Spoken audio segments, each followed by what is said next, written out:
And we're off. Happy Monday, everybody. Welcome into Chicago Bears Now. My name is Harrison Graham. Sorry for the delay. Once the Mecole Hardman visit news came in, wanted to get a couple of things in order, and it's been kind of a tough day tech issue-wise. Do want to apologize for everybody who has watched the episode we put out this morning. Full responsibility on me. We did not do a good enough job of making sure the audio was where it needed to be before publishing, so that's on us. We will be better, and we will do better. So that is our promise to you. Can't promise there won't ever be another bump in the road, but our goal is to be perfect every time we hit record. So thanks to everybody for understanding and supporting that video anyway. If you left it early, didn't watch it all, totally understand. It's certainly not the best audio product we have ever put out there. With that being said, producer Colin and I are ready to rock and roll. Shout out your city. Couple of receivers visiting Halas Hall today. We will discuss that. But Colin, it's a new week. Free agency week 2. Things certainly have slowed down, but still some action out there. That there is. And welcome in. Here's the thing. Look, none of these guys are expected to, in my opinion, be the answer for you at wide receiver. They are depth. They are depth pieces. Complementary pieces. Absolutely. Rondale Moore, and then obviously, as you just mentioned, Mecole Hardman, who just came in, or just been announced, So, yeah, but they both have one thing in common, which is speed. This offense lacks. And, look, clearly, having a vertical part of this passing game is something that Ben Johnson now is kind of focusing on. Could they potentially look to add one of these cheaper guys in for agency in order to take the top off the defense? Wait and see if one of these guys gets signed, but it seems likely one of them is going to sign. Yeah, right? I think you bring in two guys with similar skill sets. It tells me you're looking for something. It tells me you're probably going to add. What do Mecole Hardman and Rondale Moore have in common? They're burners. They're undersized burners who can give you some vertical speed. You can do gadget things with them. Both have had punt return experience, especially Hardman. He's been a punt returner for multiple years in the NFL. He certainly would be the safer pick, probably, just given his health. Rondale Moore has had some bigger injury concerns. Rondale Moore might have a slightly higher ceiling, so kind of just is, what kind of chance you willing to take. I think you bring one of these guys in, again, you're kind of you're adding depth, and can one of those guys push Zaccheus for wide receiver 3? Is it a clear wide receiver 4 or 5 type of role? That remains to be seen. What does it mean for Tyler Scott, Colin? That's kind of what I'm wondering. Like, is this spell bad news for Tyler Scott? I mean, it may be terrible news for Tyler Scott. I don't think it's great news. I'm hoping Tyler Scott gets an opportunity in the offseason program and training camp to prove himself, even if they bring in somebody. But the fact that they're sniffing around tells me that may not be great news for him, because there's clear skill set overlap here with these two guys and Tyler Scott. So we'll see if that ends up being the case. But it might be a joke for Tyler Scott. It might be. I hate to say it. We'll see. Obviously, still has, the rest of the offseason, potentially training camp, preseason, all that, to potentially, state his case. But this does not look good for Mr. Scott. Yeah, because let's say they sign one of these guys and they're healthy throughout camp. I mean, I would assume whoever they sign here would make the team, right? So you have DJ Moore, Rome Odunze, Zaccheus is making the team. Let's say this guy makes the team. That's 4. You still have room after that, but I still think they're going to sign or draft somebody, probably draft somebody if they go speed, smaller guy here, maybe someone who can be like a backup X, someone who's got some size that they could bring in. So that would be 5. So, you're talking about, if you're Tyler Scott, you're fighting for a roster spot probably, which, look, that's kind of what we expect anyway. So we'll see. And, they should be bringing in competition to training camp, and it appears that's what they're going to be doing here. The Bears with our first super chat, 1985. Appreciate the deuce. He says, Bears 10-7, make the playoffs. FGB. I'm in. If they win 10 games and make the playoffs, sign me up, baby. FGB, get those FGBs down below. Sign me up, baby. Let's do it. Let's go. TJ, before we get started, March Madness pick, I'm going to go with Auburn. I think people are throwing cold water on Auburn. They've lost 3 out of 4, but, I think sometimes when the team who's been the best team all year kind of hits a little skid late in the year, it gives you the opportunity to hit the reset button. I love their physicality. They can score on the perimeter and inside with Broom. I'm still going with Auburn, I think. I actually have not filled out a bracket yet, but they are my early favorite to win it. If Flagg is fully healthy, Duke is obviously going to be a force, but I would lean Auburn early here. But I don't know. How many teams do you think could win it this year? 6 or 7? A good amount. I don't think it's like last year where UConn was so clearly the favorite. And even Purdue, who had a dominant season, we saw in the Natty, really had no chance. So I think there's, on the low end, 5 teams, maybe up to 8 or 9 teams that could conceivably win it this year. I mean, it's there's not that like one clear obvious team, but I do think Auburn has the best resume and was the best team this year. Fair. And look, I mean, I kind of did just a first gut, no thinking, no research, just vibes bracket. And I got Duke winning it all, shocker. But I had, some interesting teams making the Final Four. I had Michigan State. I had. So you have Sparty over Auburn in that region? Again, it's not tough draw for both of them. I think you is. could argue Michigan State's the best 2. And so for the number 1 overall seed to draw them, that's pretty tough. Yeah. And then I went kind of bold on the other 2 regions. I had Texas Tech, and then I had Illinois making the Final Four. Okay. Illinois is a funky team. I think a lot of you guys in the chat would agree. When they're on, they're capable of going deep. They could also lose in the first round. They could. I mean, they are very hot and cold. So, those type of teams make me nervous to pick them deep because they also do kind of have upset alert written on them in the first round. But we'll see, and we'll see how it goes. The opening weekend, especially the first 2 days. I mean, does it get much better than Thursday and Friday? I mean, pretty much from 11 a.m. until midnight, there's hoops on. It's awesome. I was about to say, I mean, there's people literally at our job who are probably going to ask off for those 2 days just so they can watch March Madness. Well, it's great because last year was the first year in a while that free agency and the first week weren't the same week. Now, obviously, free agency is still going, but it's slowed down significantly. With March Madness starting this week, like if it's last week, it's like you can't really take off. But now, if you want to take off or if you at least want to keep an eye on the games while you're at work, you can kind of do that. So I'm excited. And, my early pick is Auburn, TJ, but I'll take the next couple of days to kind of think it over. Same. All right, Dennis, feels like Poles and company have been watching the streams and doing exactly what we wished. Ben Johnson, trenches, speed at receiver. What's next?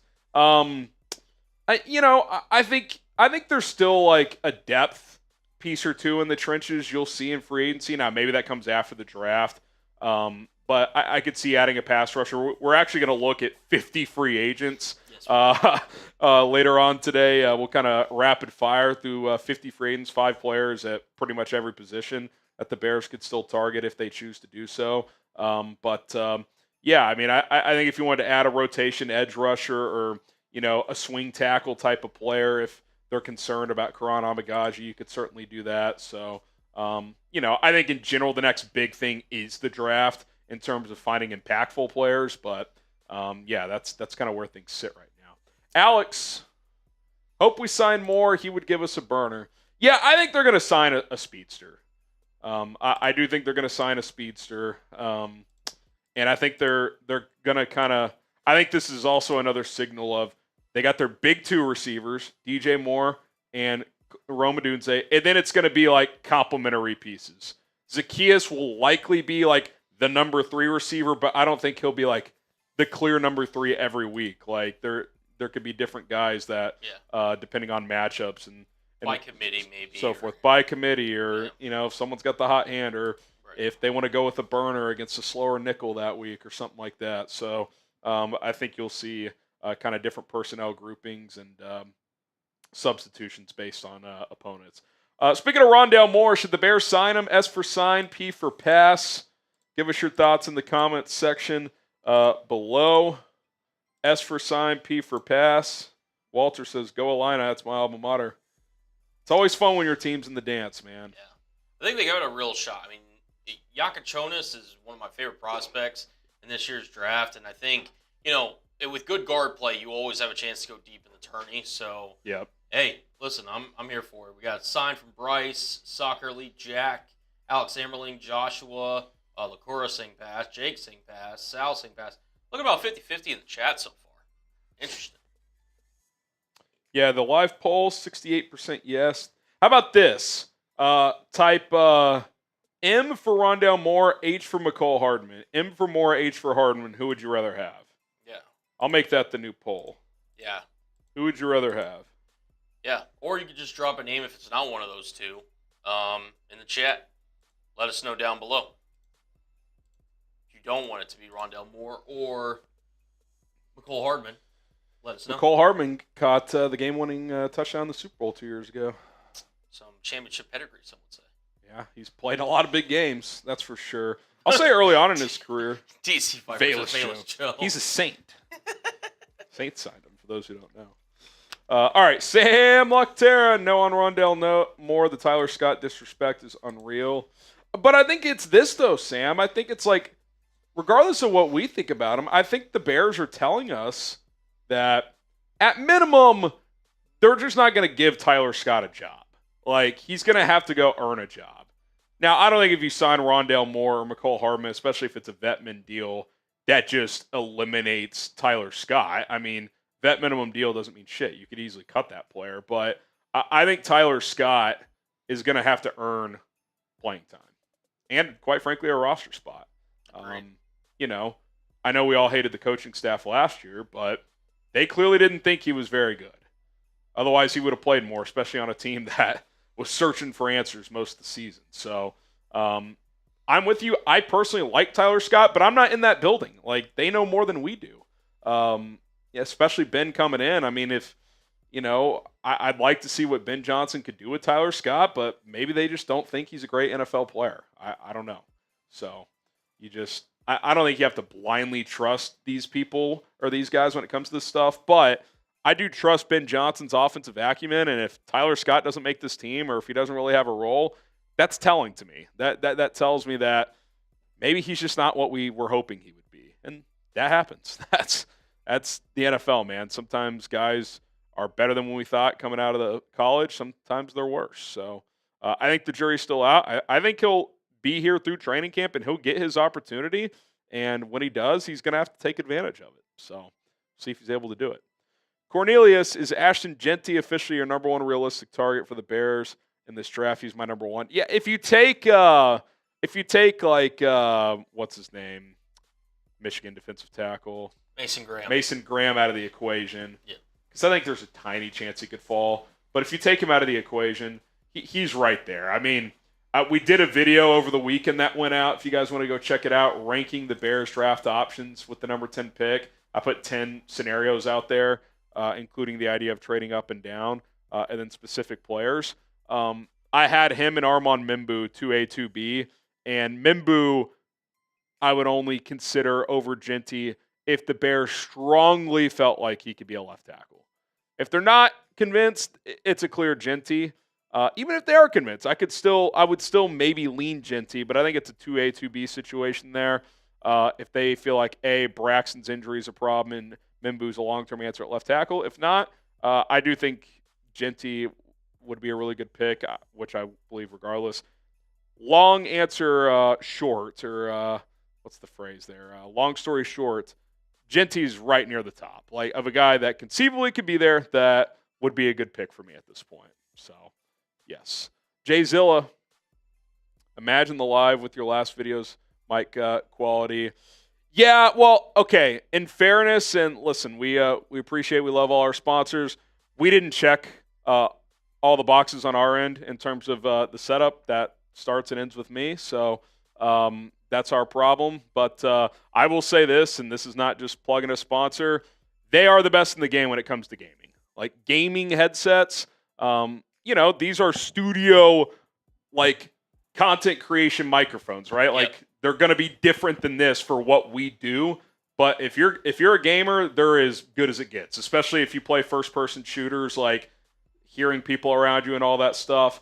So can't recommend them enough. And again, apologies on our end for the choppiness this morning. That is something that will be improved. Again, I hold responsibility in that too on the producer on the show. And again, not just because they're a sponsor. I have one of those headsets at home that I use whenever I, hop on Xbox or whatever. So, I mean, they're great, headset. Again, should have, tripled, quadrupled checked.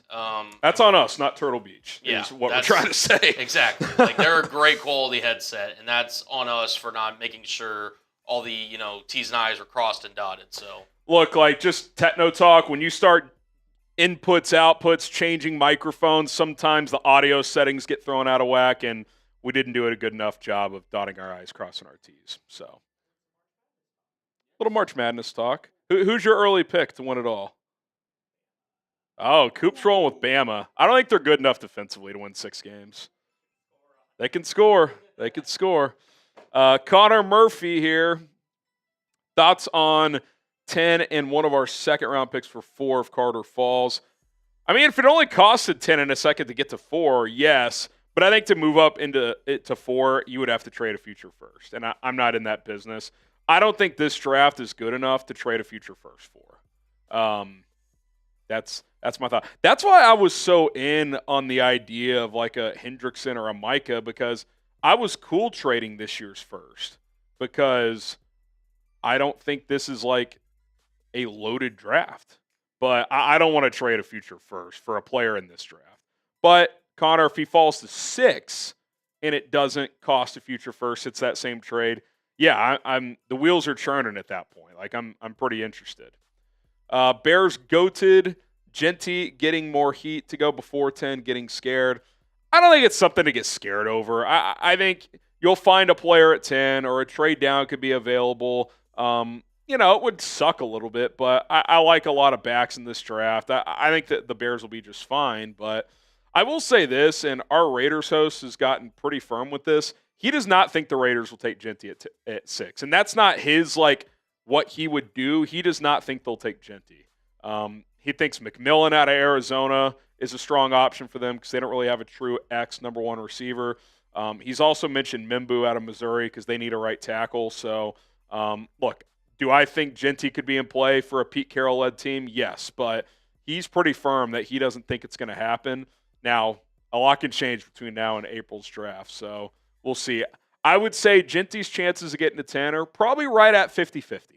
I think there's a good chance it'll happen, but I think there's a good chance he'll be gone. So we'll have to wait and see. I think there will be a good player there for the Bears to take at 10 when it's all said and done. If it's Jeanty, awesome. If it's someone else, hopefully that player is good as well. Clifford, possible Sanborn replacements. Well, we're going to take a look at a bunch of free agents at a bunch of different positions coming up, Clifford, including linebacker. So stay tuned. They could look in the draft as well, but still some intriguing free agents if they want to add a piece there.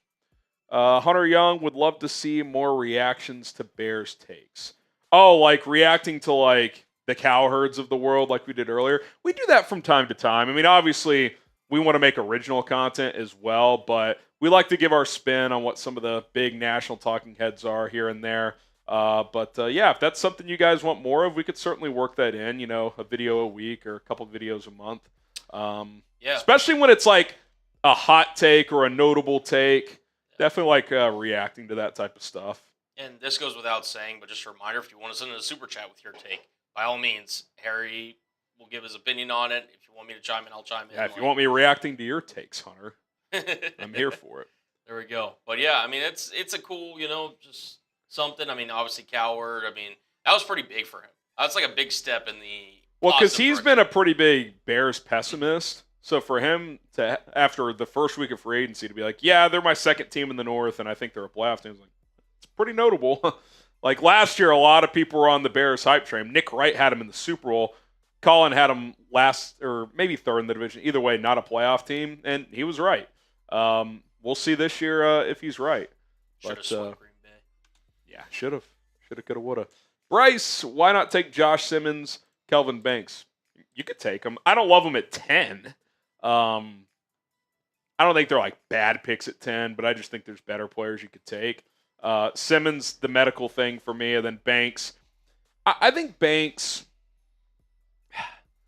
I don't like, he ends up on the ground too much. So that tells me, is it a footwork problem? Is it a bad anchor problem? I just think like he's got all the measurables. He's got the experience at left tackle, 3-year starter. I watch him like, why is he on the ground every 10th play? Yeah, I mean, if you told me they traded down into the mid-teens and got one of those players, I'd certainly be cool with that. Andres saw a mock draft where the Bears took Banks at 10 with M'Bendu and Jeanty on the board. Might be my least favorite mock I've seen yet.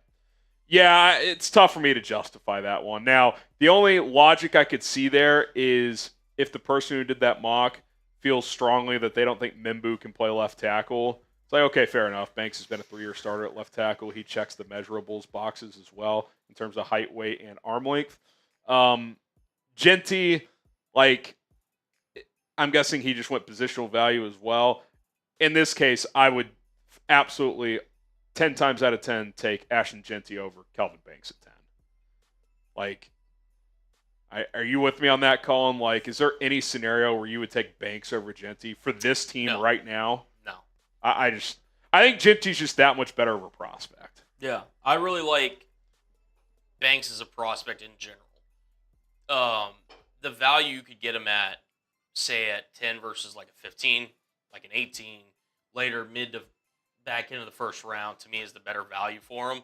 And also too, like it's just, if you're the Bears at 10, if you plan on drafting at 10, you need to draft a clear consensus blue chip prospect to me at that position, which you're able to do.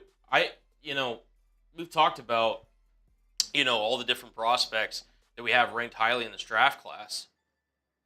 And there's no reason that one of them can't or shouldn't fall to the Bears at 10. And if not, or maybe, the Ryan Poles, Ben Johnson, their board's different than ours, then okay, trade back. Get more draft capital, and that's where the real value of this draft is picks between 15 and say 50. Yep. So yeah, I would not take Banks at 10 if it were me personally. No. It'd be one thing if the Bears still had a clear opening on their offensive line, but like even if left tackle is a quote unquote opening, I just if Braxton gets healthy, he's at least serviceable there. Like I'd rather take the guy who I think has blue chip potential. I'm not sure Banks is ever a blue chipper in the NFL. Like I think he's a good pro. Like I think he'll be a starter for a long time. He's got positional versatility. Jeanty's got a chance. Tyler Warren's got a chance. These guys have chances to be blue chip pros. And if I think there's a blue chip prospect available, I would just rather go in that direction. Jay Zilla, HG taking more accountability than the Bears did. Listen, if I screw up, I'm going to tell you about it. So, not the first time, not the last. We thought about deleting the video. I thought the audio was at least listenable. It's not like you couldn't understand what I was saying. It was obviously just scratchy, but I obviously not the product we're looking to put out. So we'll be better.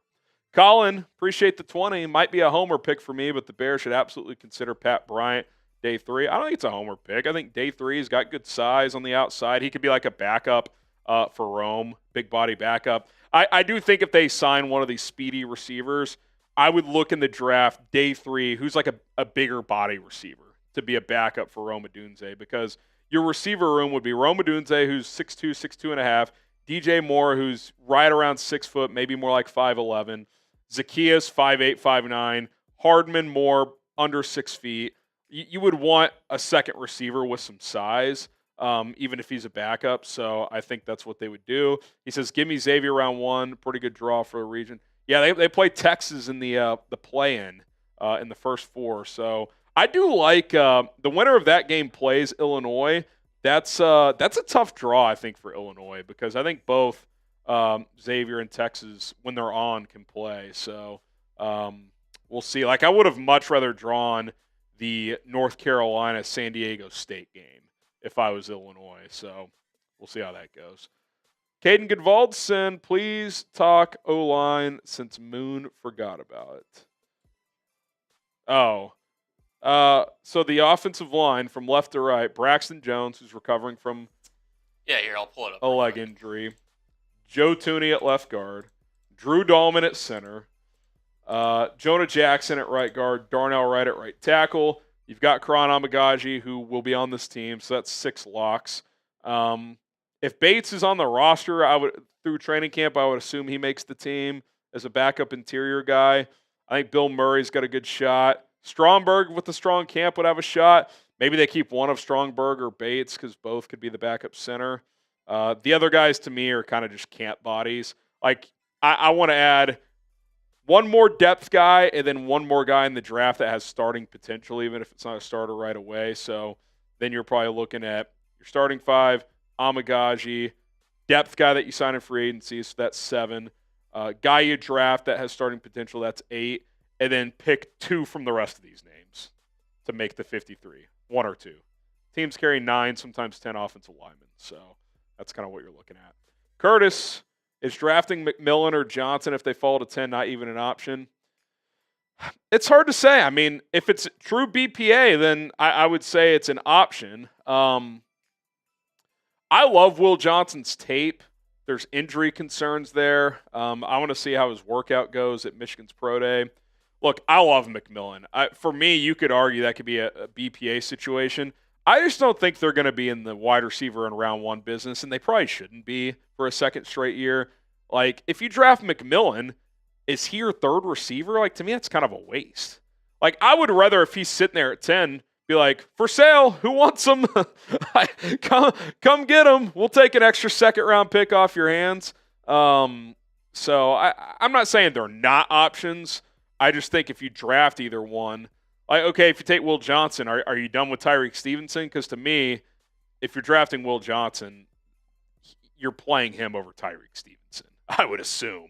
So maybe you trade Reek for, like, I don't know, a 4th-round pick or something. So, yeah. I will add this because it did become official.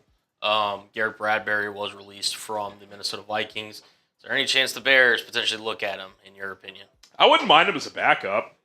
Him and Dahlman are similar. Like, they're both slightly smaller centers, both good athletes. Don't you think he can find a starting job, though? Like, I think Seattle could bring him in, or Jacksonville. I think there's enough starting jobs open where he'll get one of those opportunities. But if those dry up and he wants to play here for a year, I mean, he'd be I think he's a backup center, fantastic. Starter, to me, he's kind of like Coleman Shelton. Like, he's a serviceable starting center in the NFL. So, you know, I know your Seahawks could use a center potentially. Yes, they could. Little Bradbury, Tevin Jenkins combo. Is there any update on our guy, Tevin Jenkins? Haven't heard much yet. Is it official that he visited today? I know Yes. It was reported that he was going to. It was official that they Was did official? visit. Okay. Yep. So, I mean, There's been Bengals rumors, too, so I wonder if he gets out the building without a deal, then maybe he'll take a Cincinnati visit. Yeah. Really hope Seattle looks at Jared Wilson. No particular reason. Georgia Center. Yeah. There you go. I could see them signing Bradbury 1-year deal, then drafting Wilson to like take over in 26. Maybe. I could see that. Colin, move back for Luther Burden. I'm more of in the, if Burden somehow gets to 39 or 41, like, okay, cool, but I just think there's bigger needs. Like, I know I'm BPA, but, like, are you going to take a receiver with your first pick and he's like your clear-cut number 3 guy? To me, it's not a waste, but almost feels like one. I think they'll draft a receiver at some point. I don't think it'll be with their first pick. Anthony Harris, bait for a never mind. There is one from TJ loading in. It says, do you think there's a real chance Rodgers to the Vikes? I'll put that on screen here in a second. I felt last week it was more possible than I do now. I don't think it's impossible. Look, until he signs, here's what I think's happening. And I talked about this on 4 Verts earlier today. And this is where I'm at with Rodgers. I think he really wants to play for the Vikings. I think the Vikings are pretty lukewarm on the idea. But until he gets a firm no from Minnesota, I think he's going to wait that out because it's such a clear, better, like, chance for him to compete than Pittsburgh or New York is. That's where I'm at with it, Colin. I don't know if you're reading it differently. Like, I think he wants Minnesota. I think Minnesota is leaning no, but they haven't, like, 100% decided that at this point. Like, they haven't told him that. Like, I feel like if he had gotten a firm no from Minnesota by now, he probably would have just picked New York or Pittsburgh. But until he does, I think he's going to wait that out. I don't think they'll sign him. I think he'll end up, I'm still going to say the Steelers, but sounds like the Giants have just as good of a shot. I think if he signed to the Giants, that would just be weird. Yeah, it would be a really interesting signing. Unless he really values New York and wants to stay up there, obviously, playing near that area. It's just does his ego want to be like, all right, Jets, y'all punt on me. I'm going to go to the other New York team and try to make it work. I just don't think he can elevate a franchise that much at this point. No. That's why I think he wants Minnesota, because I think he probably recognizes that a little bit. Like, I need a lot around me to be effective at this point. We're about to find out how much the Vikings really value JJ in that building. Now, clearly they moved on from Sam Darnold, but you could argue Darnold was going to get a multi-year contract that they were never going to pay anyway. There have been rumblings from Mike Silver, Diana Rossini that, again, not that it's anything official, but it's just like, hey, they're not completely sold on J.J. McCarthy in terms of his health and his recovery. And I do buy the reporting that the Vikings have had discussions in their building about considering signing Aaron Rodgers, which has basically been the reporting. People have turned that into the Vikings they're in the sweepstakes. It's like, no, I think if they were in the sweepstakes, he'd be a Viking by now. Yeah. I think they're having discussions about, okay, do we want to consider signing Aaron Rodgers? I'll say this. If Minnesota has questions about JJ, but not like deep questions, I would call Rodgers and be like, how bad do you want us? Here's 1 year and $8 million. You could start, but we're not giving you $30 million like the Giant. Because, that's the ultimate test for Rodgers, right? It's like, how bad do you want the best situation, right? Vikings will give you $10 million, or you can go to the Giants or Steelers and take 35. Yep. If I'm Rodgers and I really want to prove a point that I can still play, I'll take the $10 million. I've made $400 million in my career. That's what he should do if that were on the table. How desperate are you? Yeah. Sometimes it's okay to show how desperate you are. Hey, man, I don't want to go out like this like a bum in New York. Give me $10 million. We'll call it good. I don't know if he's willing to do that, but you should. That's what I'd be doing. If you really want to play for the Vikings, prove it. Prove how bad you want to play. Because they let Darnold walk for basically only $37 million guaranteed. I don't think they're giving Rodgers that type of money. Yeah. I don't think they're going to do that. So, okay, we got a first-timer from Godders. How high would you take Mason Taylor? He was one of your draft crushers, Colin. Day 2 somewhere? To be honest, he would have to be back into the round 3, lower than 72. So you think he's more late round 3, early round 4, early round 4, early day 3, yeah. And again, there's a lot of talented tight ends in this class. We've obviously talked about Tyler Warren a decent amount on this channel, Colson Loveland, Harold Fannin, Elijah Arroyo. To me, he's in that next group with a guy like Terrence Ferguson, with a guy like blanking on the name. There's another guy in that range. But where do you have Gunnar, Helm, and Helm as well? Tiers? Thank you. Yeah, so Helm, Taylor, Ferguson all kind of provide different, unique skill sets. Where I think Mason Taylor's kind of the nice balance between Helm, the more receiving threat, whereas Ferguson's kind of the more willing blocker / athletic prototype. Listen, Taylor could be an option if they'd go with him at 72. It's a little rich for me, but again, round 3 would be the absolute highest, and preferably back end of round 3. Could also depend what positions you checked off in your first 3 picks, and if could it be a situation where he's I don't know, the 10th best player on their board at that point, but they can't find a trade back, and they're just we really like this player, we're just going to take him. So, yeah, we'll see. I think 3rd, 4th round is probably about right, though. All right, we got a lot to get to. We'll continue to answer your questions. Hashtag Bears or Super Chat. We'll get to those here in about 15 minutes. Appreciate all the questions so far. We got the latest Bears news and rumors, including 2 wide receivers visiting Halas Hall today. Feels like they're going to sign one of them. We'll see which one it is. And I got to take a look at 50 free agents still out there. 5 free agents at 10 different position groups that the Bears could still consider signing. So a lot to get to. Harrison Graham, Cullen Brown, we're ready to go here on Chicago Bears Now.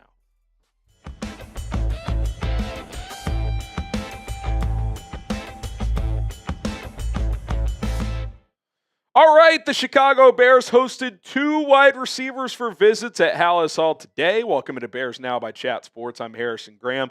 Let's start with the name a lot of you folks are familiar with, Rondale Moore, who, of course, played his college ball at Purdue right there in the Big Ten. He visited Halas Hall today. He was one of the receivers that visited today. Visited the Vikings last week as well, so making the NFC North rounds this time of year, trying to find a new home. Spent his first 3 years with Arizona. Last year with Atlanta, but did not play a snap because he had a season-ending knee injury in training camp. This got my attention when I saw the Rap Sheet tweet earlier today, because Rondale Moore, I think, has always been a what-if player, right? Because he took the college football by storm as a freshman. He has flashed in the NFL, but injuries have been a story of his career dating back to college, which we'll outline here. You look at his career stats, 21, 22, 23, his first 3 seasons, not earth-shattering stats, but that 22 season in particular, when he only played 8 games, had over 400 yards. You play a full season out, you're talking about like 900 yard season. So this guy has shown potential when fully healthy. Hey, he could be an effective number 3 receiver in the NFL. If you do his per year averages for those 3 seasons that he has played, 45 catches, 400 yards, and a touchdown. Listen, for what the Bears currently have, if you signed him and got something in that realm, sign me up, right?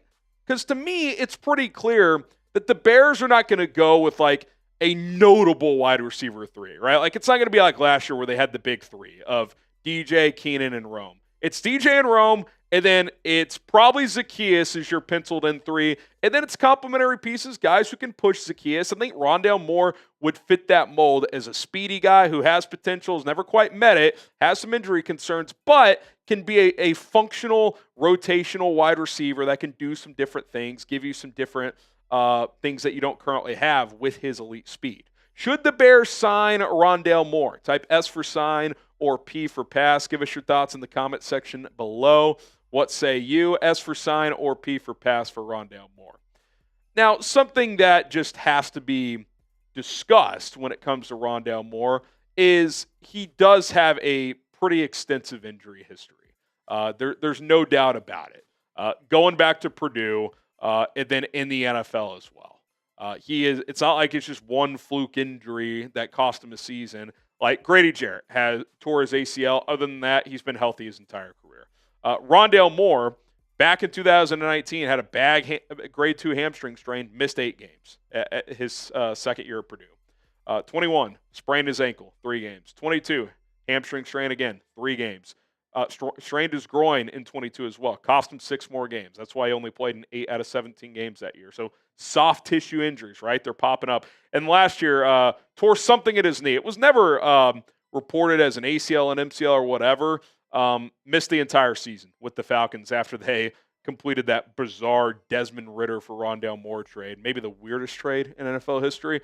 The point is the injuries are real and they're a legitimate concern. I would imagine a big part of the visit today is taking a physical, right? X-rays, physical. Where's he at with his body right now? He tore the knee injury was in August, so that's 7 months ago.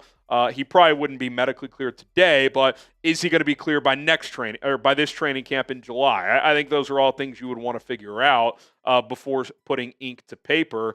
But man, I'll say this: I've watched this kid from afar for a long time because his freshman year at Purdue. I don't want to be hyperbolic. He was one of the most electrifying players in all of college football as a freshman at freaking Purdue. I will never forget, and I'm sure some of you guys in the chat remember this game as well, whether you're a Purdue fan, Michigan, Ohio State, Big Ten fan.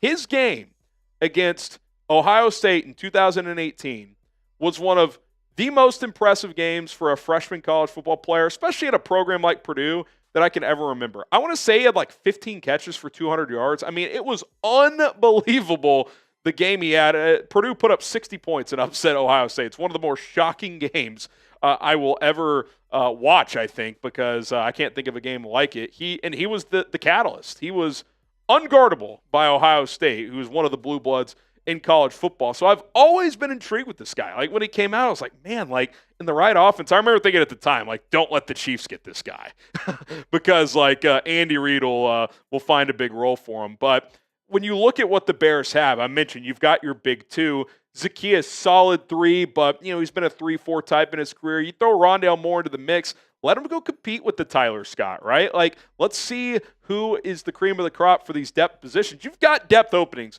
John Jackson, Samori Toure, those are practice squad bodies. Right now, you only have 4 players to me that are worthy of a 53-man roster spot. So if you sign Rondale Moore here, he would jump Toure and Jackson immediately, and he's probably in there competing with Tyler Scott.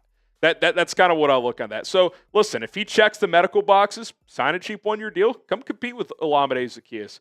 Come see if he can beat out Tyler Scott for a bigger role. And even if not, he might still make the team as your 5th guy anyway, because right now you don't have a ton of depth there. I would expect the Bears sign a big body receiver, but as of now, that's kind of where things sit. Okay, we'll talk about the other receiver that visited Halas Hall today. A little teaser. The Bears got a type for what they're looking to add with their next receiver signing. But first, I want to tell you guys about our friends over at PrizePicks. The action on the court is red hot. If you filled out a bracket, you should do so. You should also get in on all the action with PrizePicks Daily Fantasy made easy at prizepicks.com/CLNS. When you first sign up and set your lineup of 2 or more players, which qualifies for a lineup with PrizePicks, play for $5. You will get a $50 bonus with our promo code CLNS. So be sure to do that. $5 to guarantee yourself an additional $50 to play with. Doesn't matter if you win or lose that first lineup. PrizePicks is awesome because you can set as many lineups as you want. You can cross over sports with your lineups. You could have a basketball player, a soccer player, a hockey player, baseball once that gets going in a couple weeks, all in your same lineup. Got a little, little fun action here, right? With the bracket action getting going here. You got the little freebie there from Broom, half a point. You take the more on that. And then you got a couple more players as well. We took the more on all of them. We're having fun here. 10 to win 50, but you can win up to 1,000 times your money on any given lineup with PrizePicks today. PrizePicks.com/CLNS. Use the code CLNS to get started right now. And listen, get in on the action, make some money. $10 billion and counting in earnings handed out with PrizePicks. You should get in on all of that action. Okay, right before we went live here on Monday, Pelissero had the note of Rondale Moore visiting, but also Mecole Hardman. And obviously, what's the first thought? Because we knew about Rondale Moore from a few hours earlier. Like, the Bears have a type of what they're looking to add here. Both these guys are very similar. Hardman has obviously had more production in the NFL. He's been healthier over his 6-year career. Now, his first 3 seasons certainly more productive than his last 3. He's kind of become a clear backup at this point, whereas early on in his Chiefs tenure, he was like their number 3 guy for most of that stretch, so he was getting decent volume share there. But this guy, a couple of things that stand out. One, Ryan Poles was on the Chiefs in the Chiefs front office when they drafted him, so there's a relationship there. 2, when you talk about both Mecole Hardman and Rondale Moore, what can they bring to the table? Speed. Gadget plays, vertical stuff. With that speed, you can create some explosives. They're also both experienced punt returners, especially Hardman. Hardman's been a punt returner out of his 6 seasons, I think 4 years. So he's a plug-and-play punt returner, and he's got more juice than a guy like DeAndre Carter. Rondale Moore did it a lot his rookie year, not as much the last couple years that he was healthy, but they can both bring that to the table. The safer play is probably Hardman. If you want to go higher ceiling, a little bit younger, maybe go take a chance on Rondale Moore. I would like to bring one of these guys in, though. Bring some juice to this offense, add some speed. We talked about it. Can you find your poor man's Jameson Williams? I do want to be clear. I don't think either of these guys are that. But if you can get that big play piece into your offense, even if it's not nearly to the level of a Jameson Williams, if you can find 5 plays over the course of a season from one of these players that change a game, that's valuable. Especially if you're talking about a cheap 1-year contract. So it seems pretty clear. You bring in 2 guys like this, you're probably going to sign one of them, right? Unless both had bad medicals. So we'll see how it goes, but that's where things sit.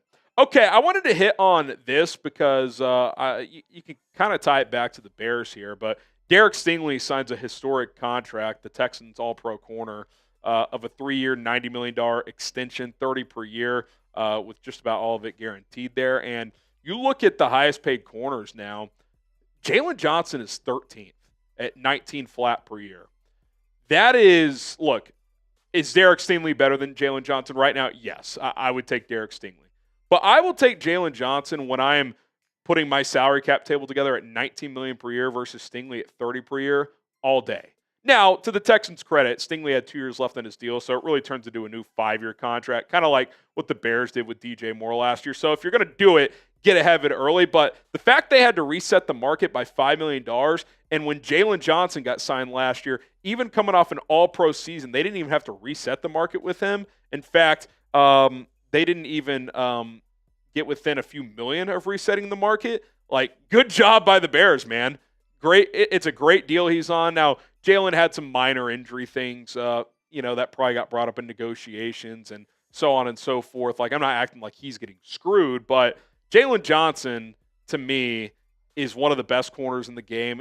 I'd say top 6 or 8, and he's the 13th highest paid. Like, this is the advantage of when you feel strongly about a player, you'd rather pay him early than too late, because then just as time goes on, the contract ages nicely. It really, really is. And I think this is something Poles has been good at. He's had some good things. He's had some bad things. But he's paid the right guys early, I think. Cole Kmet, he's not even a top 10 highest paid tight end right now.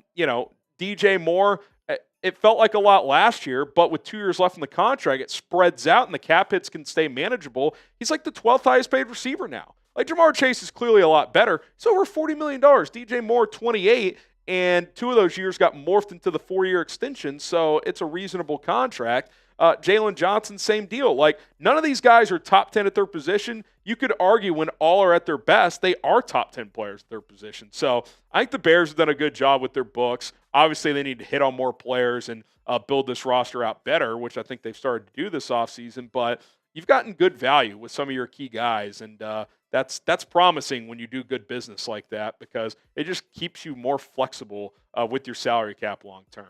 Okay, appreciate everybody for tuning in to Chicago Bears Now. Don't forget to subscribe to the channel for full Bears offseason coverage. We got you covered here on a daily basis. One more nugget, by the way. There was that whole draft pick. Like, do the Bears have a 4th-round pick? Yada, yada, yada. Well, the NFL, when they announced the full draft order, incorrectly gave the Bears a 4th-round pick. I knew it at the time. I was like, this is incorrect. And PFF had them with a 4th in their simulator. Everybody's like, what's going on? It's been fixed. It's not even in the PFF simulator anymore. It is not the Bears pick. It was a trade between Dallas and Carolina. Those were the 2 teams that the debate was really over, and somehow the Bears got tied into it. Don't know how. Someone at NFL PR clearly made a mistake, but it's been rectified, and these are the picks the Bears have. 10, 39, 41, 72, 149, 233, 240. No 4th-round pick, no 6th-round pick. That is where things sit at this point in time. Doesn't mean they can't get a 4th-round pick at some point, but right now they do not have one. I got a bunch of DMs. What's going on here? Because someone did like a TikTok about it. Bears and some draft pick controversy. It was just an error by the NFL. That's no controversy. It has been cleared up. Speaking of the draft, who should the Bears draft at 10? Who do you want with that selection? Let us know in the comment section below. Obviously, a lot of Ashton Jeanty love right now. Do you want Armand Mimbu? Do you want Tyler Warren? Will Campbell? Plenty of options. Let us know who you want the Bears to take. And don't forget to follow me on social media, because when these stories come up, yes, we're going to hit you guys with videos on YouTube, but a lot of the time you'll first be able to find it on Twitter. That's where I'm posting every single day, at HGramNFL. So give me a follow over there as well. Okay, Nick, who is your favorite to win March Madness?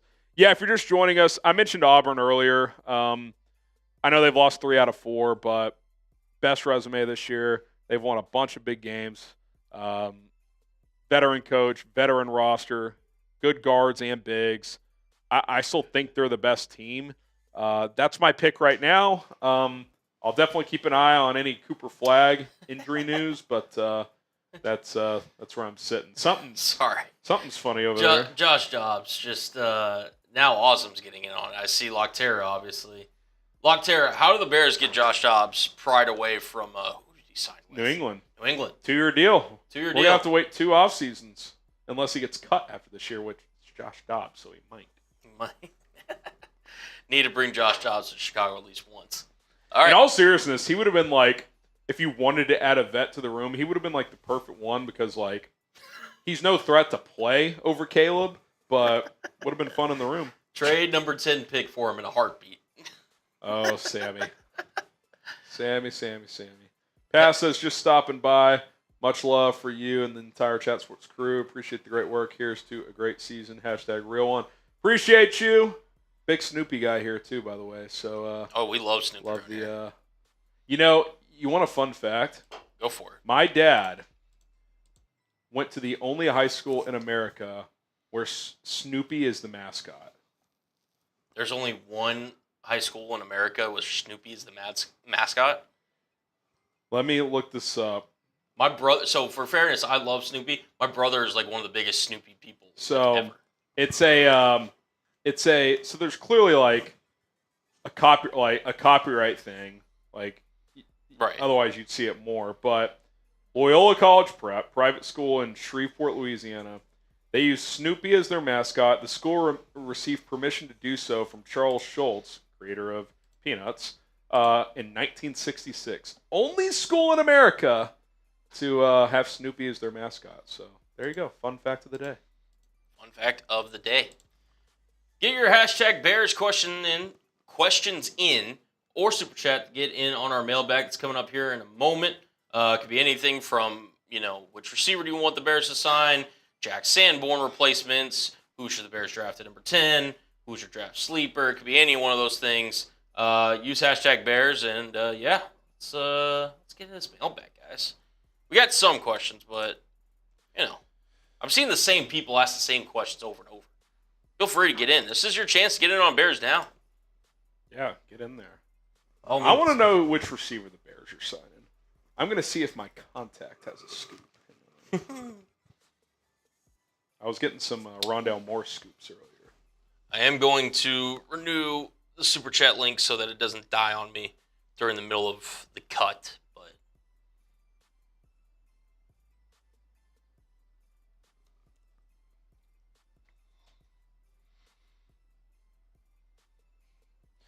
I just got some juice, but I got to see if I'm allowed to say it or not.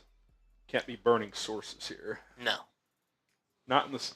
I don't get many scoops, so when I do, I'm not burning sources. No. Not burning sources. You take care of your sources. Yeah, man. Take care of my whales. Take care of my whales. By the way, for our jersey winners from last week, in the process of submitting those, they take a little while to ship, but you will get those sooner rather than later, so stay tuned. Stay tuned. #Bears Super Chat. Get your question answered on the show. Let's see if my boy responds here. We'll check in after this mailbag. How about that? Sounds good. Check in after this mailbag. All right. Let's dive in here. You got any questions, trades, free agency, draft, anything else Bears related? Fire away. We'll answer them as best as we can here on this mailbag episode.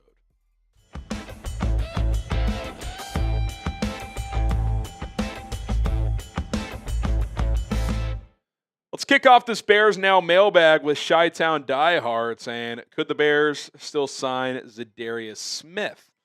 I like Za'Darius Smith. Always have. Has good power. I still think he's got pretty good bend coming off the edge as well. Had 9.5 sacks last year. If you combine 9 sacks, if you combine his time with Cleveland and Detroit. Last 3 years, 9 sacks, 5.5, 10.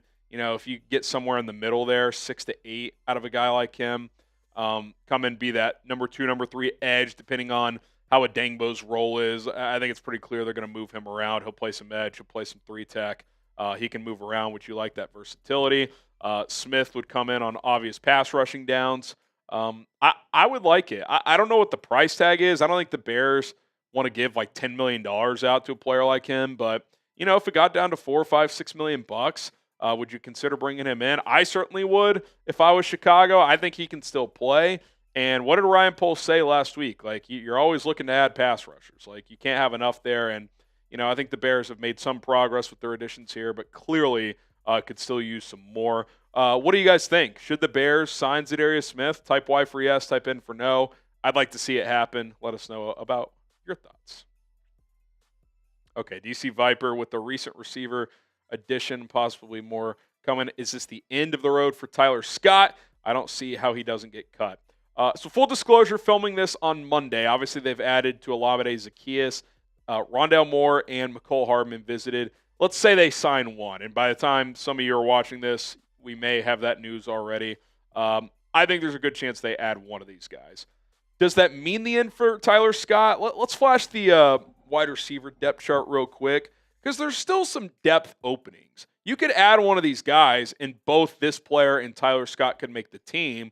I think it's more of, okay, what are the roles? Is Tyler Scott beating out a Rondale Moore or Mecole Hardman? Are any of those 2 or 3 players pushing Olamide Zaccheus? I think the Bears will add a bigger body guy probably in the draft, because I don't think John Jackson or Samori Toure are like rosterable players. I think they're practice squad guys, especially Jackson. So I think they just need more depth pieces there. But I'll say this, it gets tougher. Like, Scott's going to have to earn his keep here.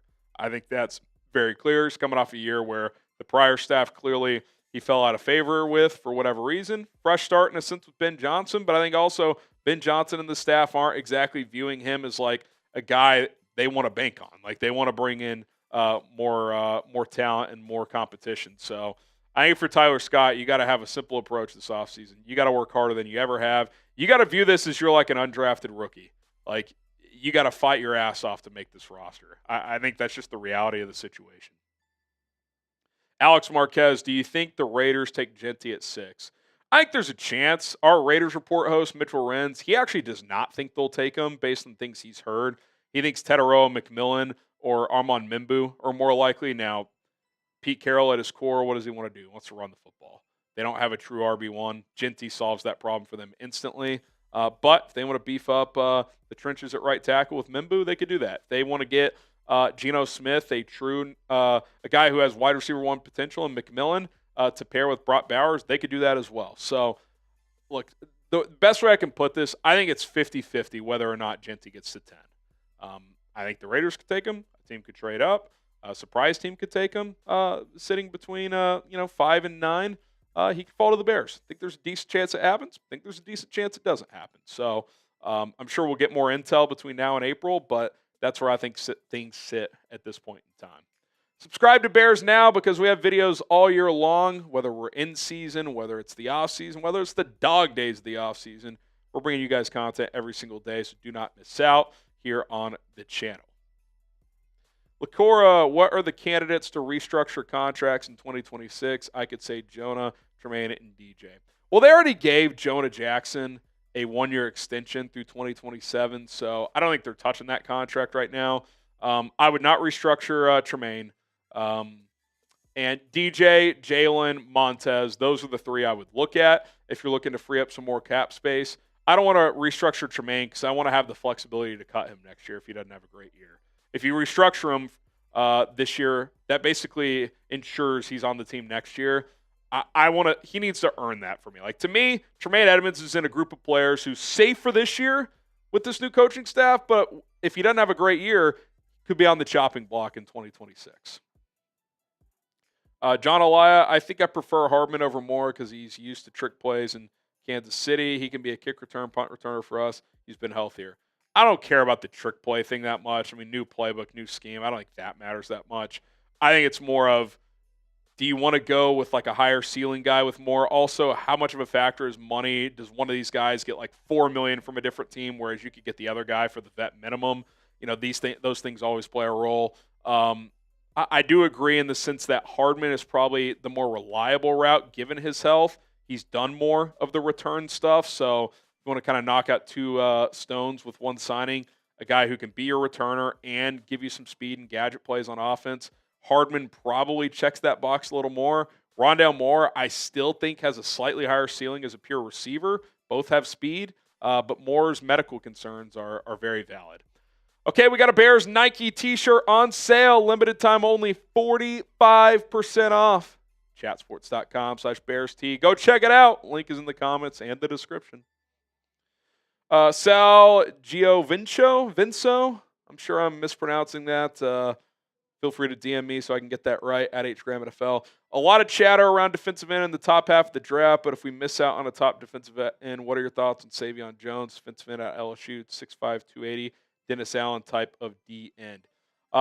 full disclosure, I have not watched him. I'm familiar with him, but I have not sat down and given him like deep thought or anything like that. I'll have to look into him more. But just off the rip, those measurables are like, that's like a Dennis Allen. How do I keep this PG? I was going to say, I'll just say, it's like a Dennis Allen wet dream. Oh, 6'5", 280, sign me up. If he's got pass rush ability at that size, good athletic traits, yeah, like I think he'd fit the bill for that. As far as where he'd go in the draft, again, I'd have to do more research. Phil Dorsett, do you think the Bears are done making big moves, or should we expect more signings? Well, define big. Like, is Rondale Moore and Mecole Hardman a big move? If you say yes, then yeah, I think you should expect more. If you think no, then I would say their big moves are probably done. For what I would consider a big move, which to me is like, I don't know, anything over $10 million, I think that's done. I think they're done with those signings. I think you're going to be looking for value, depth signings. Could you add a third linebacker? Could you add a rotation pass rusher? One of these receivers, another tight end, a swing tackle. I think stuff like that is what you're looking at, bargain bin signings at this point. But that doesn't mean they can't have impacts. Like these signings matter. Depth is huge. In the NFL, guys get hurt. You got to have guys at the replacement level that are serviceable, and I think that's where the Bears are shifting their attention to right now. Who is your favorite new Bears player? Guy who wasn't on the team last year. I think personality-wise, it's Grady Jarrett from the guys we've heard so far. But from a who is going to help the most important player in your franchise right now, which is Caleb Williams, it's got to be Joe Thuney. I just think Joe Thuney is going to be huge. Let's see. Got time for a few more here. A. Dominguez, thoughts on drafting Fortune Jr. on day 3? Fortune Jr. Got to be honest. I think you're trolling me here. Jimmy Fortune Jr.? I don't know who you're talking about. I feel like I'm getting punked. Fortune Jr. Someone in the chat help me out. I feel like maybe there was a misspelling there. Someone in the chat saying Dante Thornton. Is that who you're talking about? Sorry, A. Dominguez. Dylan P., who do you think is going to be the Jack Sanborn replacement? Love that guy. Hope he comes back. I don't know. I don't think he's on the roster. That's the best way I can answer it. I don't think Eamon Ogbongbemiga is that. I think he's a special teamer who, in a pinch, can play some linebacker. But Jack Sanborn was, a fringe starter, right? He's your third linebacker in base packages. He was in there. Eamon O, in a pinch, I think, can do that. But I think he's more of a fourth linebacker who could play special teams. So, yeah, that would be my answer. People in the chat are saying they're talking about Dante Thornton. Listen, 6'5", over 200 pounds, 4.3 flat in the 40. That gets my attention. Also, those Tennessee receivers typically have clear limitations. Don't run the full route tree. Kind of just run like goes, slants, and screens. But hey, if it's like the 5th round, that size speed combination, if he could play some special teams maybe, listen, go run 10 go routes a game. Sign me up, baby. Jake Cameron, who's top options on day 2, Harrison? Well, it depends what you do in the first round, right? If you take Ashton Jeanty, I think you're looking at trenches guys like the Ohio State edge rushers. Does a guy like TJ Sanders, Walter Nolan, are they sitting there? I'd be surprised if Nolan fell. Princely Uman-Maleen, Landon Jackson, a lot of Derek Harmon. There's a Josh Connerly. Could that be your left tackle competition at 39? Ariante Ursary. Do you go with Xavier Watts? If you go running backs, do you go Quinshon Judkins, Caleb Johnson? Do you take one of the tight ends? I mean, it depends what you do in the first round, but I love day 2 of this draft. I think it's the best part of this draft this year is the value you can get on day 2. I think in general it's an average draft, but I think you can get an equal caliber player at 25 that you can at 60. Potentially. So that's exciting because the Bears have 39, 41, and 72. So they can find some value there. Appreciate all the questions from you guys at HGramNFL, both on Twitter and on Instagram. If we didn't get your question answered, hit me up over there. We will answer it. Y'all have been peppering me with DMs, so I've been trying to keep up. But I will continue to do that at HGramNFL on both platforms, Twitter, IG. Let's lock it in, baby. All right, we got another super chat rolling in. Paleo, thoughts on safety, Jonah Sinker from Virginia. He's an interesting player, man. Are you familiar with him at all? A little bit. Pulling up some stats here. Yeah, good size and everything. Pretty good. He's, I think, pretty sure a box safety. If I'm remembering him looks correctly. like it. 9 TFLs last year, 98 tackles, 1 pick. Fairly solid. Wonder if he was at the combine. He may have been. I don't remember looking at his RAS score or anything, but definitely a guy that earliest round 3, and even then, like, that's probably stretching it, but could be an option. 4.48 in the 40, 36.5 vert, pretty good. 10.8 in the broad, that's really good. Yeah. His athleticism score on Next Gen 79. That's 4th among safeties in the draft.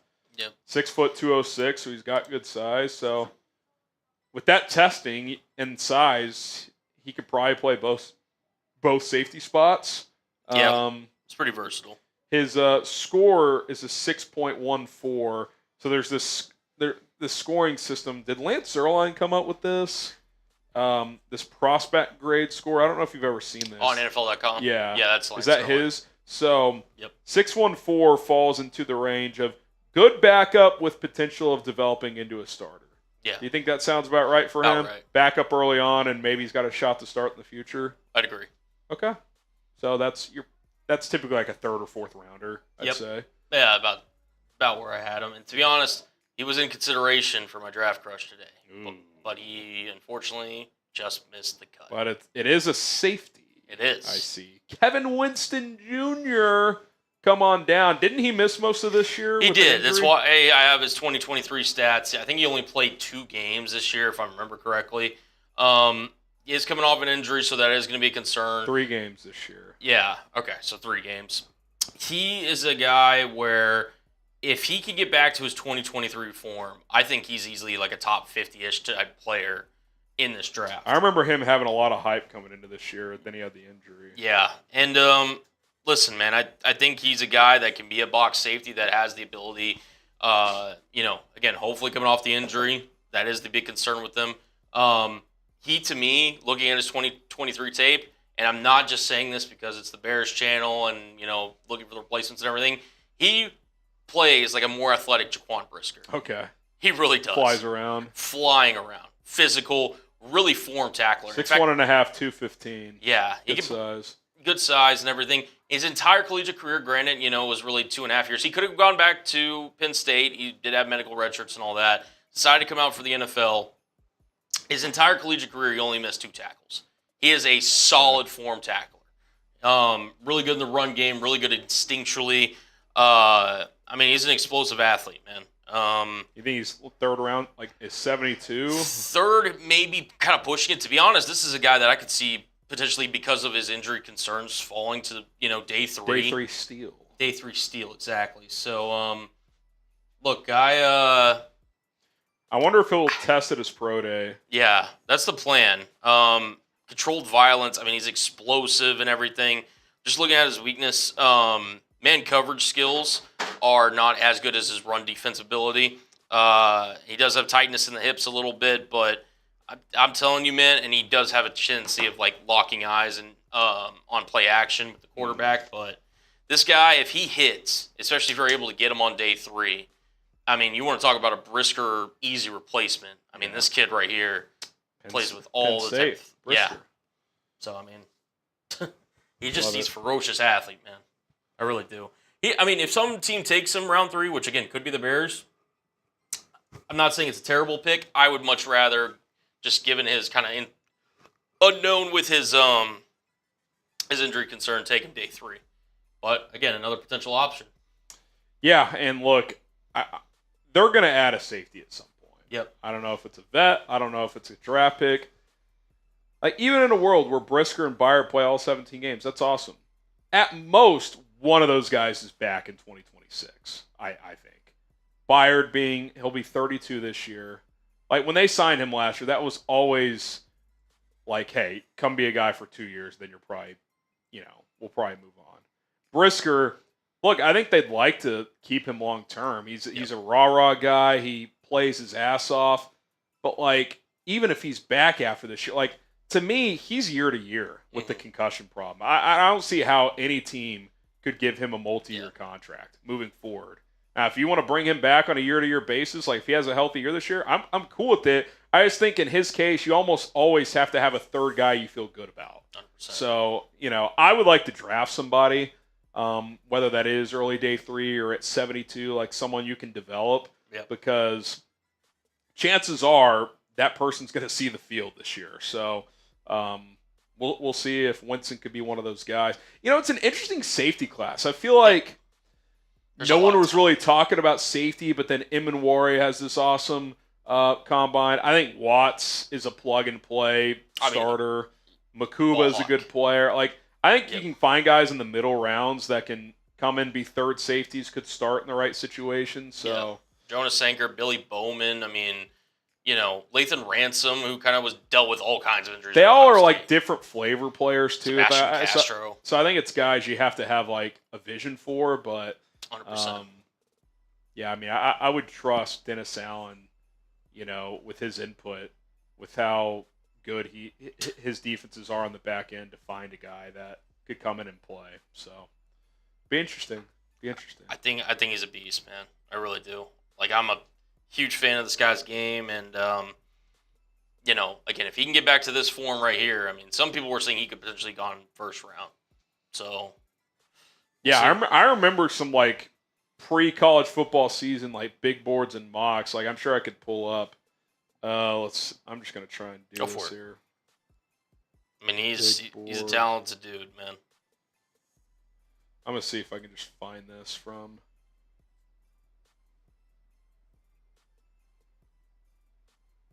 Of course, I can't find it. Before football season.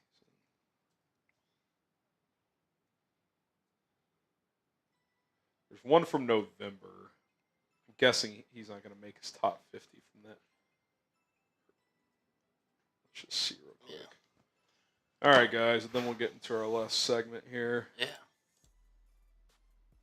Ooh, did you get a super check, man? Yeah, he's not on here.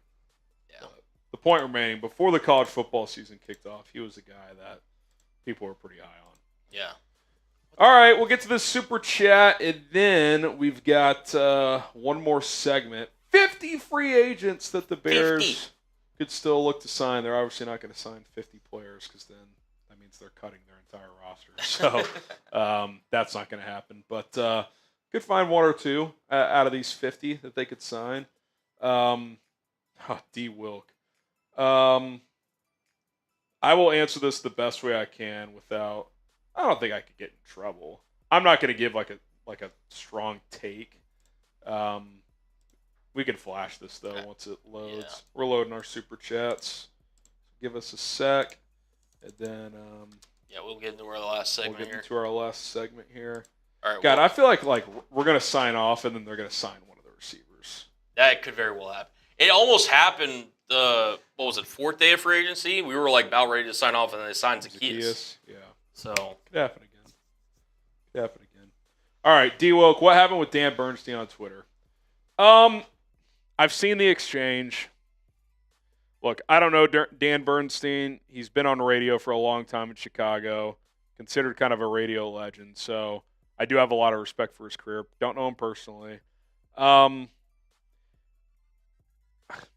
It seemed like he just drastically overreacted in a situation that he shouldn't have. Posted a picture of like catching a fish, and someone like ripped him for the way he like. I don't know a ton about fishing, so like I guess like there were like blood spots on the fish, and he was like, "I let him go," and they were like, "That's a lie. That fish is dead." Yada yada yada, and he goes off and is talking about or brings the kids involved. Like, to me, look, as a parent, you start bringing people's kids involved, it's just a no-go, man. It's just a no-go. Like, you just can't do it. You cannot do it. I think any parent out there would agree. Like, I'll just say, you can say anything you want about me. I'm a grown man. I can handle it. I can have the right to disagree with you and argue back, but you bring my kid into it, especially in a negative way. Like, you can ask me about my kid. Cool. Like, I post pictures of my kid on Instagram all the time. But, like, he did something like, yeah, you want me to, like, expose your kids or something. I was just like, what are you talking about, dude? Yeah, this is a good way in the chat. Colber's in the chat. Short story short, he fell for the rage bait. Exactly. And you got to be careful on Twitter. He fell for the rage bait. He's not on his show this week. He apparently is not going to be on all week. I don't know if the score is going to fire him over it. I don't think it's my place to say whether or not he should get fired over it. I think that's a bit extreme, but maybe they suspend him. I don't know. Again, I don't know the guy. I know he's been doing it for a long time, so I have respect for that. But I think he crossed the line. I think that's fair to say. Everybody's got their own opinion on it. It's been all over the place this weekend, but that's kind of where I'll leave it because I don't know enough about the situation, and I don't know if he and this guy have gone back and forth before. But the one thing I will give a strong opinion on is, like, don't bring people's kids involved with stuff. They're kids, man. Like, it's just not your place. It's not your kids. So, all right, let's get into the final segment here, and we're going to take a look at some free agents. Still a lot of big names out there, some guys that I think the Bears could find value in, and then we will call it a day here on Chicago Bears Now. All right, coming up, we're going to take a look at some of the top free agents remaining as we are into week 2 of NFL free agency, but our new Packers channel, boo, has challenged us to a sub-battle for this week. So we're going to keep tabs on this throughout the week. I don't want to just beat the Packers Report and new subscribers. I want to embarrass them. I want to just firing lines straight to the Packers Report and decapitate those fools over there. Let's take them down. FGB day, all day, every day here on Chicago Bears Now. If you want free and daily content, subscribe. It's free, and let's take those frauds down.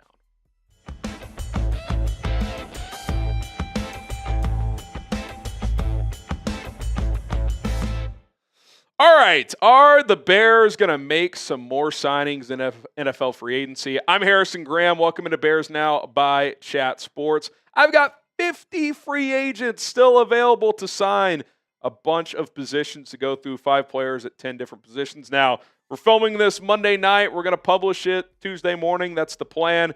Is it possible 1 or 2 of these guys sign in the next 12 hours? Yes, but the video is going to hold because most of these guys are still going to be available. So keep that in mind. We'll start with edge rushers, and we're going to kind of go rapid fire throughout this segment. Von Miller, I still think he's got some juice left.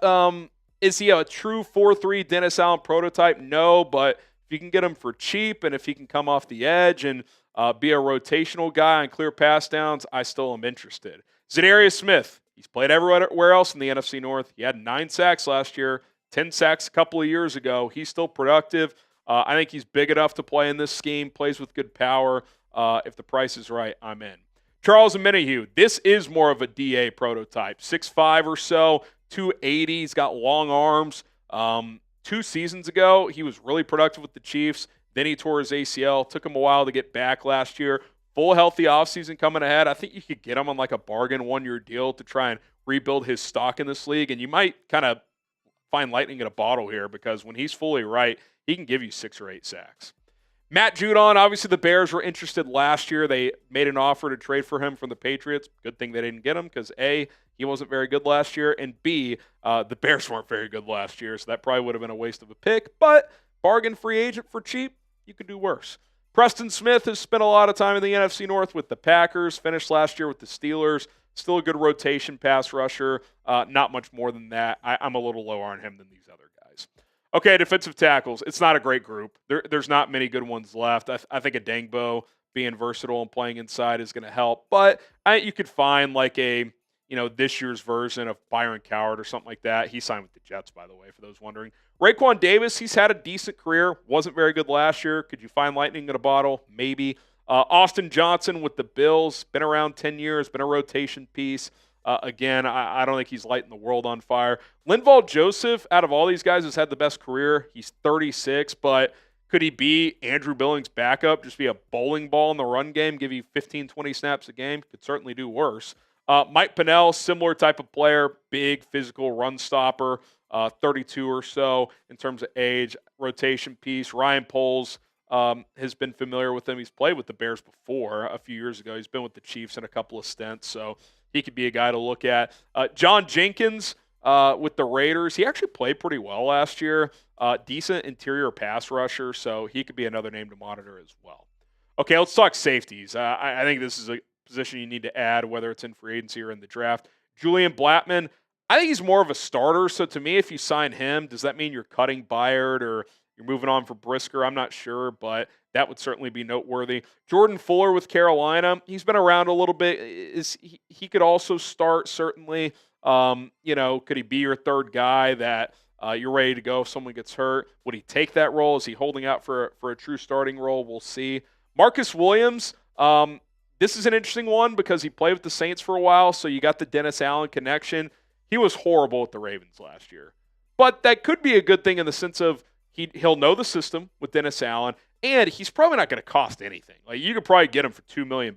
So, and he could be like a clear third guy. Like, hey, I'm a backup, but if someone goes down, I can play either safety spot, and I've got experience in this defense. Like, he might actually kind of be the ideal guy that you bring into the room.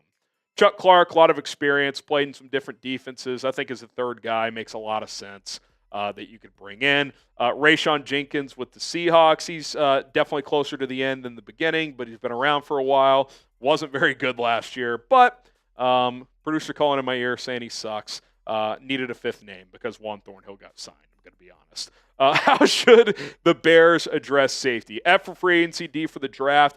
I'm kind of indifferent. If you want a higher level player, I'd probably look in the draft. If you want kind of that clear third guy, you could probably get a cheap free agent.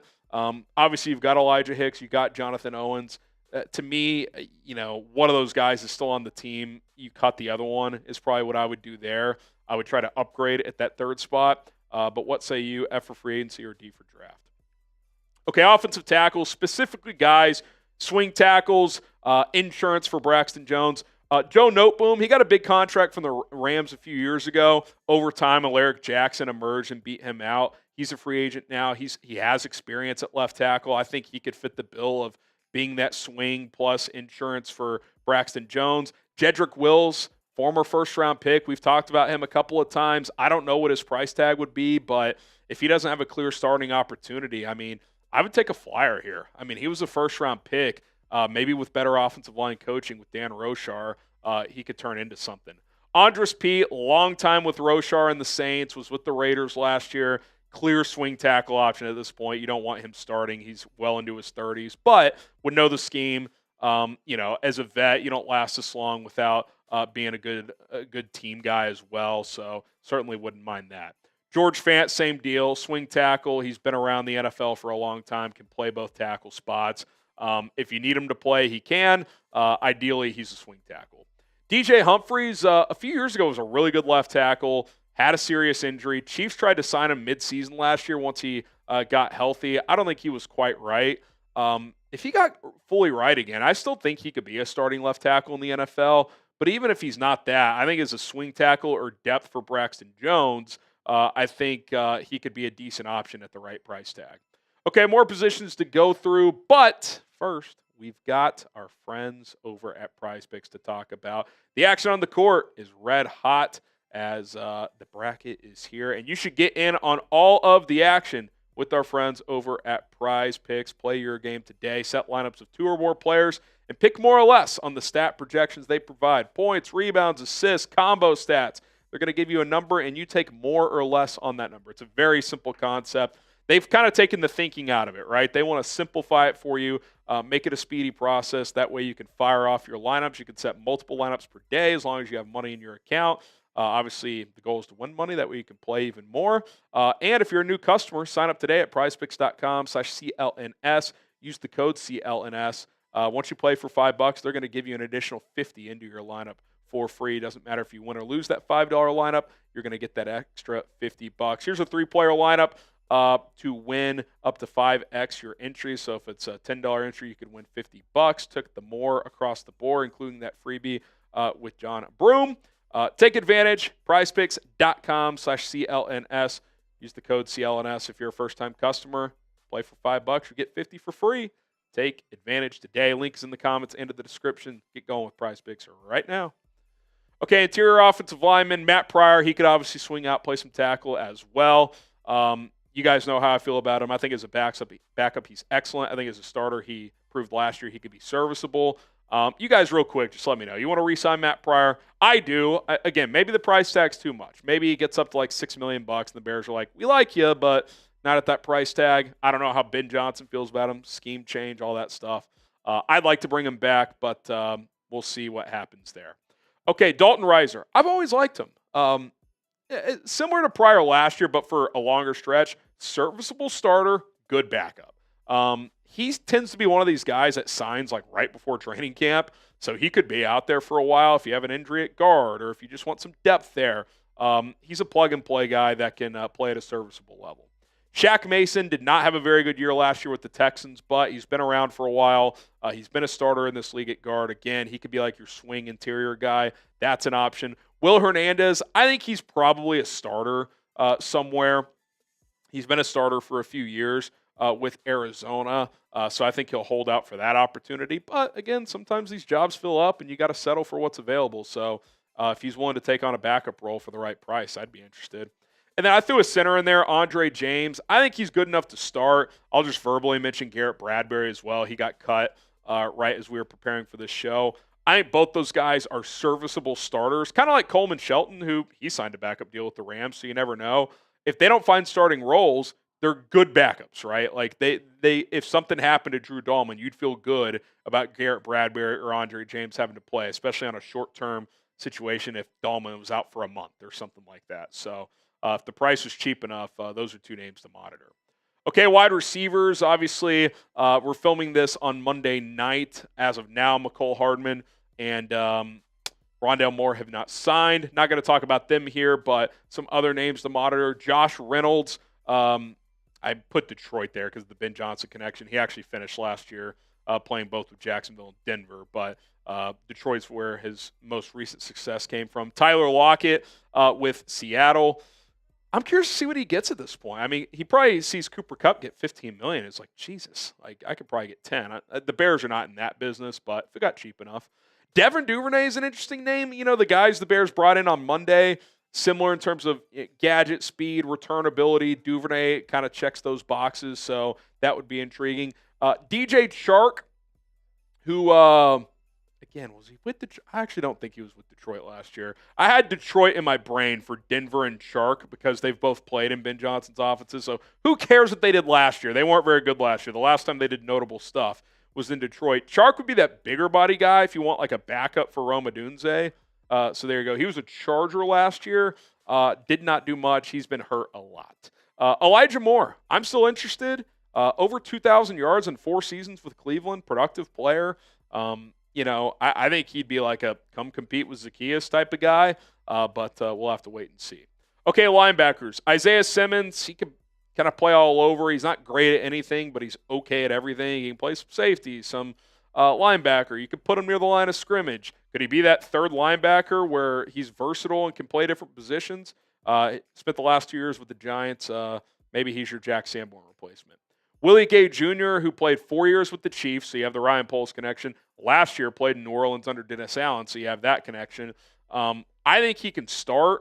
Obviously here he'd be like a hybrid starter. He'd be your third linebacker, but you'd feel pretty good about it. If one of TJ Edwards or Tremaine Edmonds went down, Gay could plug in. I think he's athletic enough to be that Sam linebacker as well, so maybe he could be your third LB. EJ Speed with the Colts, I think he's probably a little too expensive for what the Bears are looking for. He's a starting caliber player, 100 tackles last year. But you never know. You get after that first week of free agency, money dries up. Maybe a guy like that has to take less. Chaz Surratt with the Jets, I think he could fill that box of being that third linebacker, can do some different things. And then Eric Kendricks, older player. You know, to be a third linebacker, you'd like him to play special teams. Kendricks probably would not at this stage in his career. Played pretty well for Dallas last year, so I'm not sure it's the perfect fit, but I like the player. And if he wanted to take a lesser role here, I certainly wouldn't say no. Subscribe to Bears Now. We're a family here, and that's thanks to all of you. And if you're someone who hasn't subscribed yet, just give us a shot. How about this? Subscribe, set an alarm a week from now, and you can mark it subscribe or unsubscribe. If you didn't enjoy the content during the week, you can unsubscribe. If you enjoyed it, you can stay a subscriber. We would appreciate it. You guys are the best. Okay, running backs. And let me just prelude this with, I don't really want to sign a running back. Maybe after the draft, but I'm all speed ahead on the draft, whether it's Jeanty, Judkins, Marion Hampton, Caleb Johnson. That's someone I want to pair with DeAndre Swift. But these are some guys still out there. I've been asked a lot about Nick Chubb. To me, he'd be a post-draft guy I would look at, bring him in, do a medical evaluation. Obviously, before the injury a couple of years ago, arguably the best, if not at least one of the best running backs in the league. Didn't look the same last year, but a lot of the time, it's the year after the year you return from a major injury, so maybe this year he bounces back. Gus Edwards, if you want a big physical back that can carry the load at times, think kind of Deontay Foreman a couple years ago when, he's not going to play on special teams. He's not really a pass catcher, but if your starter goes down and you need to hand the ball off to someone 20 times per game, he can handle that. I just don't know what his fit is here if you draft a running back. So, would you cut Roschon Johnson? I'm not sure, but a notable name out there, especially in short yardage. Cam Akers, I've always liked him. I think in a rotation, he's pretty good. Now, again, I want to draft somebody. He's probably better than a number 3. So this would almost be like you go through the draft and don't get it back for whatever reason. Maybe you bring him in. But, yeah, that's kind of my thought on him. J.K. Dobbins, thought he had a solid season last year, was able to stay healthy for the most part with the Chargers. Again, this would be a post-draft signing if you don't get someone in the draft, at least for me. Jamal Williams, to me, him and Roschon are very similar. Short yardage, thumper, don't give you much wiggle. I'd probably rather just keep Roschon because I think he can give you more juice on special teams and as a pass catcher, but that's another name out there. And he's been with the Saints, so you got a couple of coaches on the staff that would know him pretty well. Okay, free agent quarterbacks, and let me be clear. I am talking about guys who are experienced and no threat to start if Caleb struggles, right? Just if they want to add a mentor, which I don't know if they do or not, but that's what these guys are. Joe Flacco, he's 40 now? It was a fun story 2 years ago. I think we saw last year his playing days are done, but he's seen a lot. He's won a Super Bowl. He's played with different organizations. I think he could bring a lot to a locker room and to Caleb. If he wants to take on a mentor role and still be in an NFL locker room, I think Flacco's an interesting name. Case Keenum, maybe my favorite one on here because he really has no threat to play, but I think there's a lot of value here. Undrafted free agent. His best year in the league was with the Vikings, so he knows this division. He's bounced around. He's 37, 38 years old. I don't even think he's better than Tyson Bagent, so he could just be your clear third guy that you keep around, and he's just a sounding board. I think this guy could be a future coach in this league. He would be someone I'd be very interested in. Josh Johnson, same deal. He's 38 now. You don't want him to play, but he's played for half the league.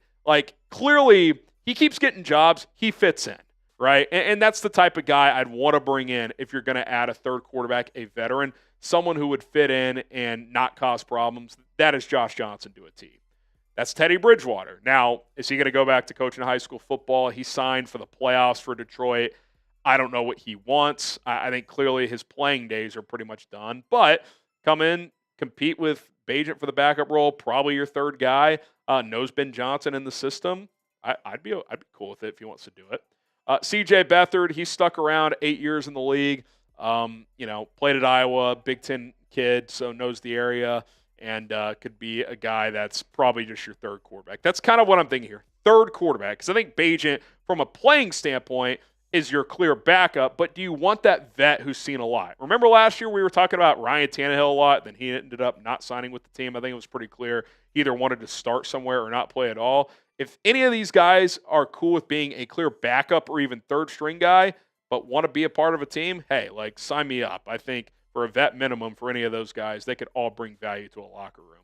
Should the Bears sign a vet QB for Caleb, a guy to help Caleb Williams be another voice in his ear? Type S for sign, P for pass. I don't think it's necessary.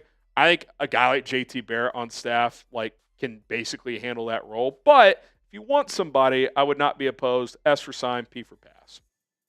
Okay, tight ends. I think Tyler Conklin's too expensive, probably, but he's still available. Maybe that price tag comes down. I think as a number 2, he'd be good. Durham Smythe is your 3. There you go.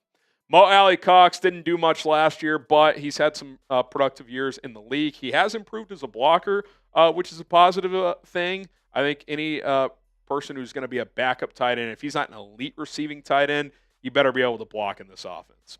Jordan Akins, same deal. He's improved as a blocker over the years, and I've always loved Jordan Akins because he was a big reason why the Bears got the number 1 pick in the draft a couple of years ago. The real ones know. Hayden Hurst with the Chargers, certainly past his heyday, but has some ability as a receiving tight end, can block some as well. He's a notable name. Ross Dwelley, blocker only. He'd be that clear light tight end 3, just come in and block. So he's someone you could add as well. Tight end group is dried up. I think they're going to go draft, but those are some names that are still out there. Okay, appreciate everybody for tuning into Chicago Bears Now. 50 free agents that are still out there that the Bears could look at signing 1, 2, maybe 3 of them between now and the draft. My name is Harrison Graham. Bear down. All righty. Alrighty. Whew. Not too bad. No new news? Of course it'll happen right when we get off. Probably. All right. Any final thoughts, people? Otherwise, we're going to sign off. Appreciate everybody tuning in. Keep an eye on Mecole Hardman or Rondale Moore. We'll have it covered if they sign. Got the studio set up at home as well. Can do it from there. Probably will not be, in fact, it will not be a go live situation. Maybe if it happens during the day tomorrow from the office, but still probably not. We'll just do a video breakdown, but be on the lookout for that. Feels like they'll sign one of them. I don't think you bring in 2 very similar receivers into your building and not sign either unless, I don't know, both have a medical concern. But which Rondale Moore certainly could. This seems like a signing that will happen during my drive home. And I'm going to be really upset. You'll be. We'll have that. Well, I mean, we'll have it covered. I'll just be like, of course. Typical. Yeah. All right. Well, we'll leave it there for now. We'll have you guys covered with a video if that signing does happen. My name is Harrison Graham. Appreciate Cullen for producing. If we don't see you tonight with that breaking news, we will see you guys tomorrow with more content. Until then, bear down.